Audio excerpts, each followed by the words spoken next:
Ini ada beberapa kitab yang saya hadiahkan ke ini istilahnya PSG apa BG apa sama aja? Ya sama aja lah ini PSG, BG anaknya. Loh yang orang tuanya PSG-nya? Oh. Jadi begini ya, tadi saya rembukan sama Pak Arifin musyawarah bahwa memang yang harus hidup itu ilmu.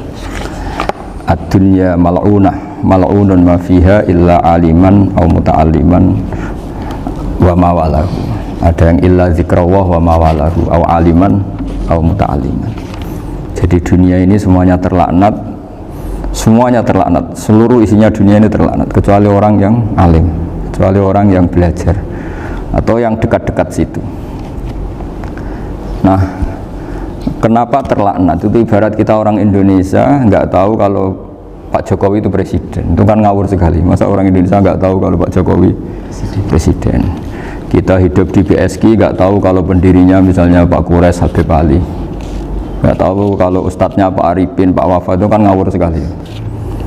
Nah, andai kan tidak ada pelajaran, maka kita nggak tahu kalau Tuhan kita Allah itu kan ngawur sekali, nempat di buminya, makan rezekinya, kita menikmati fasilitasnya, tapi nggak tahu yang punya. Nah, sehingga di sini kadang orang-orang humanis protes, masa orang-orang kafir yang amal nggak diterima Allah, agama ini kok kayak sadis. Sebetulnya bukan gitu cara pandang. Bagaimana diterima sementara mengamalkan harta yang tidak miliknya. Itu kan ibarat saya punya uang 1 miliar, terus disedekahkan Pak Wafa ke Pak Arifin, terus dia bilang ini dari saya, tolong diterima. Terus Pak Arifin bilang makasih, dunia mbahmu tak kan gitu kira-kira. Ya jadi itu logika kenapa ngamalnya orang kafir gak diterima, karena nggak ngaku yang punya. Ya. Jadi ibarat saya nempat di sini nginep terus terima kasihnya sama Muntahar, nggak sama Habib Ali. Memangnya dia yang bikin gitu. Jadi orang nggak kenal Tuhannya itu buruk sekali, mal'un. Nah, bisa kenal Tuhannya dimulai dari mana? Illa aliman au muta'aliman, yaitu harus proses belajar mengajar. Mau tidak mau. Makanya setiap ilmu, makanya saya tadi rembukan sama Pak Arifin, semuanya harus atas nama ilmu. Ibadah itu nomor 2, akhlak nomor 2, semuanya nomor 1 itu ilmu. Sekali ilmu ini hilang maka semuanya hilang. Makanya di Quran dimulai Iqra bismi rabbikal ladzi khalaq. Termasuk sifat Allah Ta'ala yang awal-awal dikenalkan apa? Iqra wa rabbukal. Ketika Allah mensifati dirinya akram, alladzi allama. Orang terbaik, paling akram, paling karim, paling dermawan adalah zat sing allama, mengajarkan. Makanya kata Nabi, tidak ada sedekah sebaik kalimah yang ditemukan orang muslim, dan kalimah itu kalimah bijak kemudian diajarkan ke muslim yang lain, itu disebut afdhalus sedekah.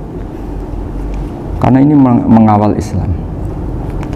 Jadi saya alhamdulillah semenjak kenal jenengan semua, entah berapa kitab saya selalu bawa ke sini supaya hubungan kita ini bil ilmi. Ya, karena hari Syajaratul Ma'arif beberapa kali sudah saya baca, ini tak ijazahi kitab Bajuri ya, sarahnya Fathul Qorib. Ini dikarang oleh Rektor Al-Azhar di eranya, termasuk Syekhul Azhar Imam Bajuri, Imam Bajuri. Di sini saya ingin terangkan Kitabuz Zabaih, tentang, ya didengerin saja kalau nggak bawa kitab ini, yang takrib sama sarah, supaya sampean tahu kenapa harus ada sarah. Ya, saya ulang lagi, kenapa harus ada apa? Sarah. Sarah itu penjelas. Karena kelemahannya matan apapun sempurnanya, seorang lagi, kelemahannya matan apapun sempurnanya itu pasti ya nggak sempurna, namanya manusia. Dan tidak sempurna ini menjadikan kadang salah paham, sehingga mau tidak mau harus ada apa? Sarah. Jadi misalnya begini ya, di matan misalnya diterangkan zaman matan, penyembelian itu harus pakai bismillah. Kalimat harus ini harus dengan arti taruhan sah tidak sah, apa harus sebagai etika, apa harus sebagai supaya kebiasaan baik ini bertahan. Saya ulang lagi ya, misalnya Pak Arifin dawuh teng jenengan cung nak nyembelih pitik kudu maca bismillah.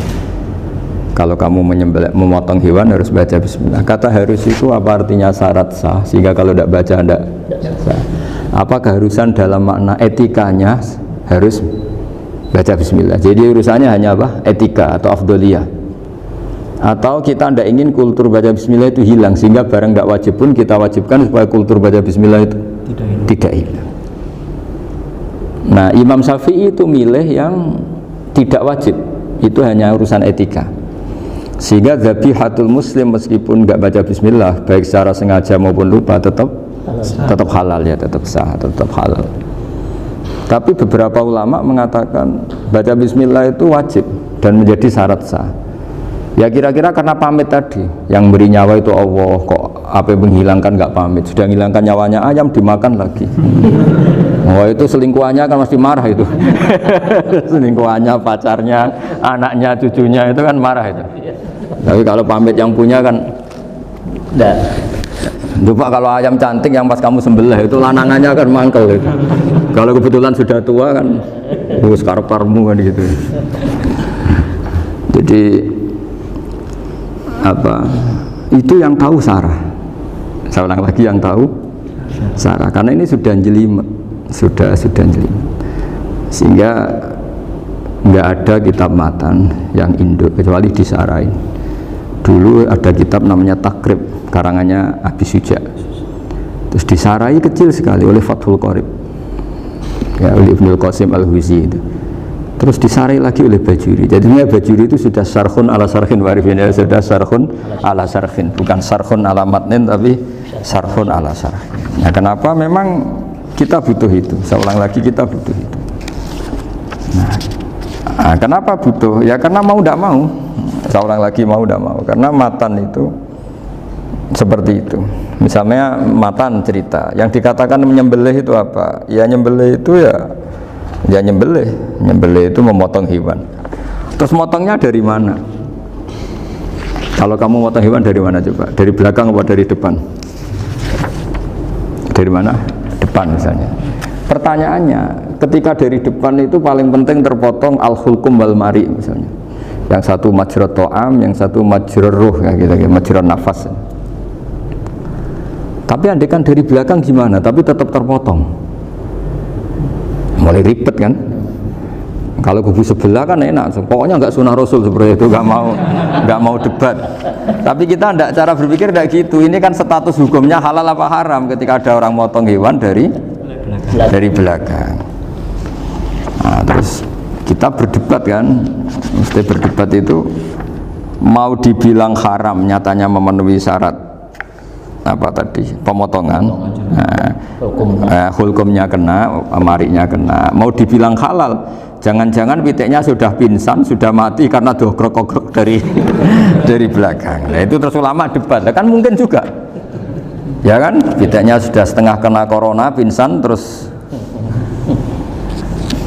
ya kan, sudah pingsan terus digorok. Nah seperti ini mau tidak mau kita harus detail. Detail artinya yang dikatakan menyembelih itu apa? Ya nanti tak bacakan tabir di Bajiria sekaligus ijazah untuk jenengan semua. Saya tadi alhamdulillah ketemu Pak Arifin lama, ngendikan panjang lebar tentang pentingnya ilmu.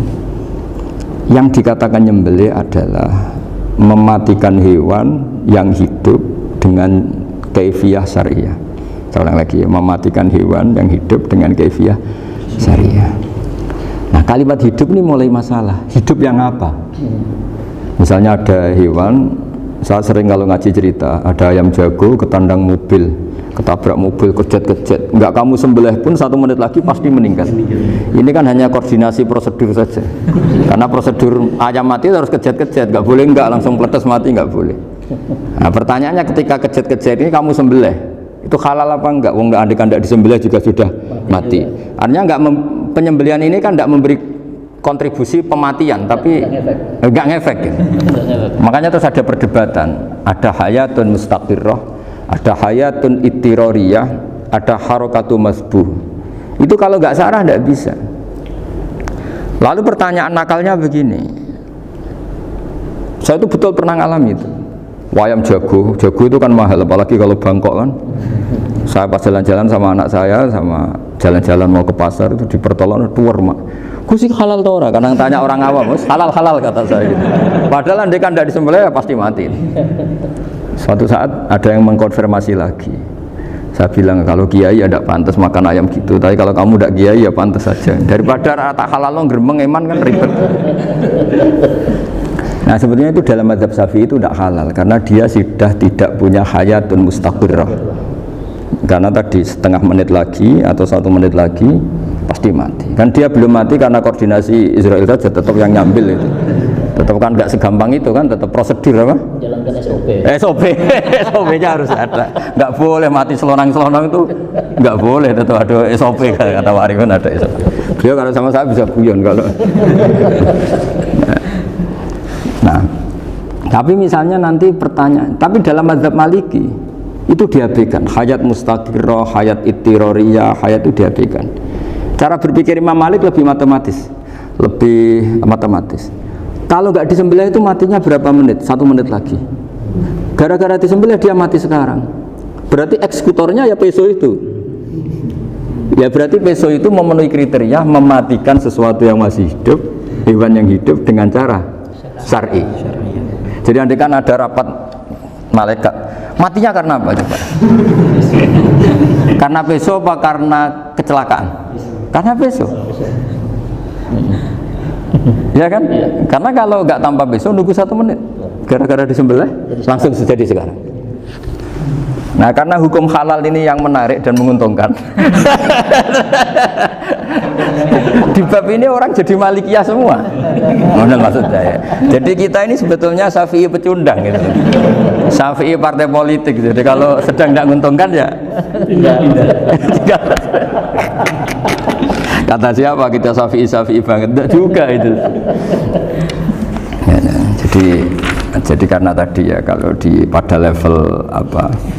pada level perdebatan ulama itu ada tadi ya, ada seperti itu, ada hayatun mustaqirrah, ada hayatun ittiroriyah, ada harokatul masbuh.